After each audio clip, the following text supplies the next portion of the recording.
Persian gulf इस समय किसी फिल्म का सीन नहीं बल्कि एक लाइव युद्ध का मैदान बन चुका है। समुद्र के बीचों बीच इस समय अमेरिकी और ईरानी नौसेना आमने सामने खड़ी है और इसी टकराव के बीच एक बहुत बड़ी खबर सामने आई है। अमेरिका ने दावा किया है कि उसने ईरान की सबसे एडवांस वारशिप शहीद कासिम सुलेमानी को तबाह कर दिया है, जिसे ईरानी नौसेना की सबसे आधुनिक और सबसे खतरनाक समुद्री शक्तिशाली जहाज माना जाता था। रिपोर्ट्स के मुताबिक ये कोई सामान्य जहाज नहीं था, बल्कि यह एक ऐसा मल्टी रोल युद्धपोत था जिसे खास तौर पर ड्रोन ऑपरेशन और लंबी दूरी के हमले के लिए तैयार किया गया था। इसी जहाज से ईरान बड़ी संख्या में ड्रोन लॉन्च करने की तैयारी कर रहा था, जिसका निशाना अमेरिकी युद्धपोत और उसके सैन्य अड्डे थे। लेकिन इससे पहले ईरान अपनी योजनाओं को अंजाम दे पाता, अमेरिकी नौसेना ने एक तेज सटीक हमला किया और इस जहाज को पूरी तरह से तबाह कर दिया। अमेरिका के मुताबिक इस ऑपरेशन में सिर्फ यही जहाज नहीं बल्कि ईरान के 2 और बड़े युद्धपोत भी डुबा दिए गए हैं, यानी कि समुद्र के अंदर एक ही झटके में ईरान की नौसैनिक ताकत को बड़ा झटका लगा है।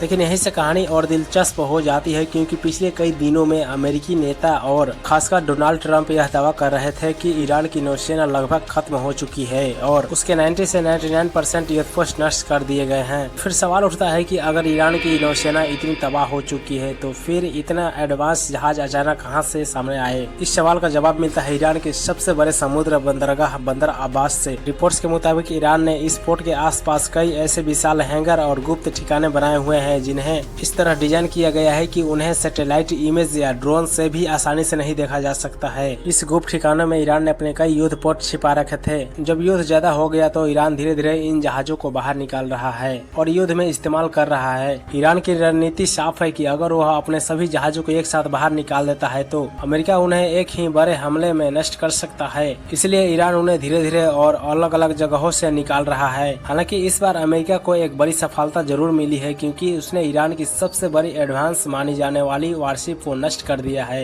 लेकिन इस हमले के बाद ईरान ने तुरंत जवाबी कार्रवाई शुरू कर दी है। जैसे ही उनके युद्धपोत डूबे, ईरान ने अरब देशों और इजराइल की तरह बड़ी संख्या में मिसाइल और ड्रोन हमले करना शुरू कर दिए। इस हमले में सबसे ज्यादा इस्तेमाल किए जा रहे हैं ईरान के कुख्यात शाही ड्रोन, जिन्हें कम कीमत और ज्यादा मारक क्षमता के लिए जाना जाता है।